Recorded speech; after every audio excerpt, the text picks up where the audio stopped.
বন্ধুরা, আজ অসাধারণ একটি লাগালাগির ভিডিও নিয়ে চলে আসলাম আপনাদের মাঝে। বন্ধুরা, গল্পটি না টেনে শেষ পর্যন্ত দেখুন। আমাদের ভিডিওটি ভালো লাগলে চ্যানেলটি সাবস্ক্রাইব করুন। চলুন বন্ধুরা, গল্পটি শুরু করি। সূর্যটা হেলে পড়েছে, একটু পর বিদায় জানাবে। এমন বেলায় ইয়াদ আর তিতির বাসায় ফিরল। ড্রয়িং রুম যেতেই দেখতে পেল রাহেলা বেগম আর হিমা বসে টিভি দেখছে। ইয়াদ আর তিতিলকে আসতে দেখে তারা অবাক হল। রাহেলা বেগম বললেন, কিরে, চলে আসবি, জানালি না তো? তোমার বৌমা সুযোগটাই দিল না। মানে কি বলছেন? আমি আবার কি করলাম? পাশ থেকে কর্কশ গলায় বলে উঠল তিতিল। তো কে করেছে? আমি বলেছিলাম 2 দিন থাকতে তোমার বউ রাগ দেখিয়ে হাঁটা শুরু করেছে, যেন এখান থেকে ওখানে পায়ে হেঁটেই চলে আসবে। আমি আপনাকে আসতে বলেছিলাম। আমি যেভাবেই আসতাম, আপনি এলেন কেন সাথে? বাচ্চা মানুষকে তো আর একা ছাড়া যায় না। কি বলতে চাইছেন তা কি আপনি? রাগ নিয়ে গলার আওয়াজ উপরে তুলে বলল তিতিল। ঠিকই তো বললাম। তাছাড়া ইয়াদকে থামিয়ে রেহেলা বেগম বললেন, কি ঝগড়া শুরু করেছিস তোরা আসতে না আসতেই? আম্মু ঝগড়ুটে মেয়ে এনেছ বউ করে। আমি ঝগড়ুটে? আপনি ভালো থাকবই না আমি আপনার সাথে। হয়েছে কি? কিসের এত ঝগড়া? বলতে বলতে ইনা এগিয়ে এলো রুম থেকে। কি হয়েছে কি? তোমরা কখন এলো? তিতিল এইমাত্র আপু। ইনা ইয়াদের দিকে তাকিয়ে দেখল ছেলেটা তিতিলের দিকে তাকিয়ে মুচকি হাসছে। কিছু একটা আন্দাজ করে ইনা বলল, যাক, আমার প্ল্যান তাহলে কাজে দিয়েছে ভাই। ইনার কথা কেউ বুঝল না। সবার কপালে কৌতূহলের ভাঁজ। কিসের প্ল্যান আপু? বলল ইয়াদ। তোদের মাঝে ভুল বুঝাবুঝি শেষ করার প্ল্যান। বুঝলাম না, কি বলতে চাইছো আপু? আমি যদি নিয়ামকে না বলতাম তিতিলকে বিয়ে করার কথা, তাহলে তো তোরা হাত গুটিয়ে বসেই থাকতি। ছোটখাটো একটা পরীক্ষা তো হয়েই গেল। কার প্রতি কার কত টান আছে। তার মানে তুমি ইচ্ছা করে? তোর কি মনে হয় ভাই, তিতিলের মতো একটা লক্ষ্মী মেয়ের জীবন নষ্ট করে এ বাড়ি থেকে চলে যেতে দিব? ভাবতে পারলি কি করে রে? ইয়াদ কিছু বলল না। তার বোঝা উচিত ছিল যে মানুষগুলি 2 বছর তার জন্য কষ্ট পাওয়া মেয়েটাকে আগলে রেখেছে, তারা কি করে এমনটা করবে। ইনাকে চিনতে বোধ হয় ইয়াদের বেশ ভুলই হয়ে গেছে। মুখ ফিরিয়ে আছে সে। ও তোমরা সবাই আমার সাথে এমন করতে পারলে? না তিতিল, তুমি ভুল বলছ। সবাই না, আমি। মা আর হিমা কিছু জানতো না। আমিই জানাইনি, নয়তো কখনো তোমাদের কষ্ট দেখে বলে দিত। কি বলো মা? রেহেলা বেগম হাঁ করে তাকিয়ে আছেন মেয়ের দিকে, যেন সবটাই উনার মাথার উপর দিয়ে গেছে উনার। পাশ থেকে হিমা বলে উঠল, আমাকে বললেও কিন্তু আমি ওদের জানাতাম না আপু। হয়েছে, এত পাকতে হবে না তোমায়। আমি থাকবই না এ বাড়ি। নিয়ামকে বলো সত্যি সত্যি আমায় বিয়ে করে নিতে। বলে রাগ দেখিয়ে তিতিল হনহন করে নিজের রুমের দিকে ছুটল।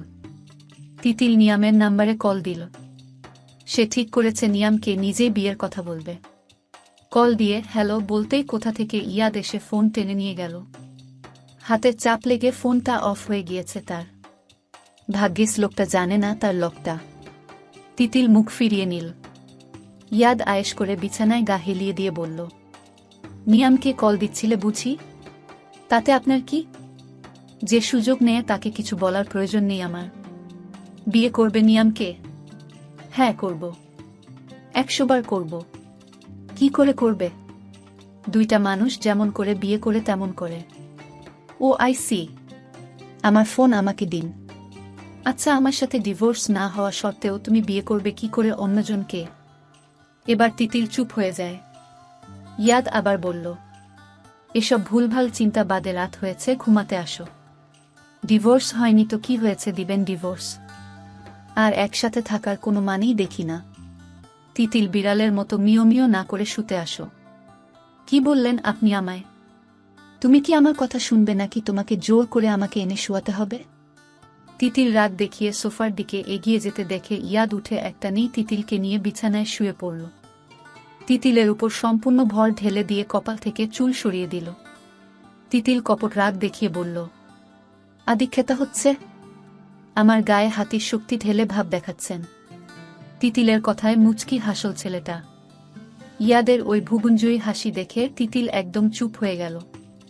তিতিলকে চুপ থাকতে দেখে তার ললাটে ভালোবাসার চিহ্ন এঁকে দেয় গভীরভাবে। ছেলেটার উষ্ণ পরশ পেয়ে তিতিল শিউরে উঠল। আধো আধো স্বরে ইয়াদ আবার সেই কথা বলল, আমার ভুল হয়ে গেছে তিতিল, মাফ করে দাও। শেষ একটা সুযোগ দাও, মন ভরে এক জীবন তোমাকে ভালোবাসার। নিজের ইচ্ছায় আর কখনো কষ্ট দিব না তোমায়, ইনশাল্লাহ। একবার ভুলগুলিকে দূরে সরিয়ে কাছে টেনে নাও ভালোবেসে, বলতে বলতে ইয়াদ তার আদর মাখা হাত ঘুরাচ্ছে তিতিলের উপর। অমন শরীর হিম হওয়া স্পর্শ উপেক্ষাও করতে পারছে না। নিঃশ্বাসটাও ঘন হয়ে আসছে। ভেতরে ধুকবুক শব্দটা যেন আরও সজোরের শব্দ তুলছে। ইয়াদ তিতিলের গালে গলায় নাক ঘষতে শুরু করেছে। চোখে তার অদ্ভুত নেশা। মেয়েটাও যেন তার নেশায় আসক্ত হয়ে পড়ছে। ধীর গলায় বলল, ছাড়ুন। ইয়াদকে সরানোর বৃথা চেষ্টা করল মেয়েটা। নিজেকেও পারছে না নেশাক্ত ছেলেটার থেকে দূরে রাখতে। পারছে না ওই উষ্ণ ভালোবাসার আদুরে স্পর্শকে উপেক্ষা করতে। ইয়াদ আবার সেই নেশাময় গলায় বলল, তোমাকে চাই তিতিল।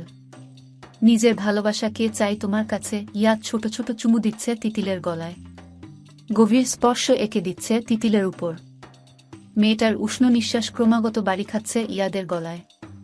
তিতিলের কানের লতিতে আলতো করে ঠোঁট ছুঁয়ে দিতেই মেয়েটা উন্মাদের মতো ইয়াদের পিঠ খামছে নীল। মুচকি হেসে ইয়াদ তিতিলকে পূর্ণ ভালোবাসার ছোঁয়া দিল। সকালে ঘুম থেকে উঠে ইয়াদ দেখতে পেল মেয়েটা গুটিসুটি হয়ে তার বুকে শুয়ে আছে।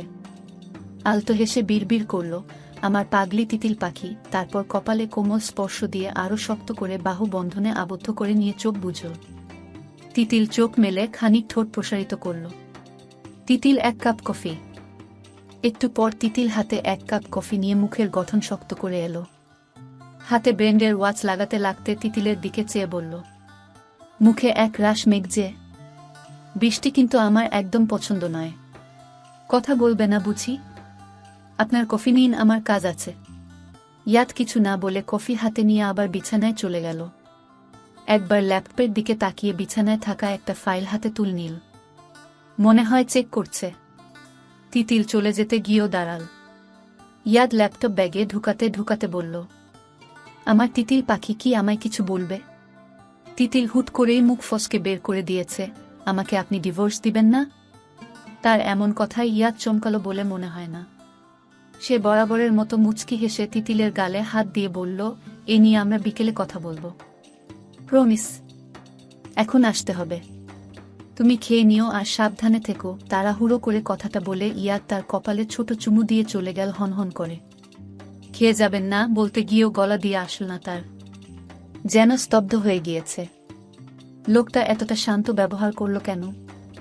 সত্যিই কি ডিভোর্স দিয়ে দিবে, নাকি অন্য কিছু? কি সব ভেবে তিতিলের মনটা কেমন মুচড়ে উঠল। বিকেলে ইয়াদ অফিস থেকে এসে দেখে তিতিল ফোনে কারো সাথে কিছু বলছে। তিতিল যে নিয়ামের সাথে কথা বলছে তাতে কোনো সন্দেহ নেই তার। মুখে গাম্ভীর্য ভাব এনে ইয়াদ পিছন থেকে তিতিলের বাহু ধরে ঘুরিয়ে পাশের দেওয়ালে চেপে ধরল।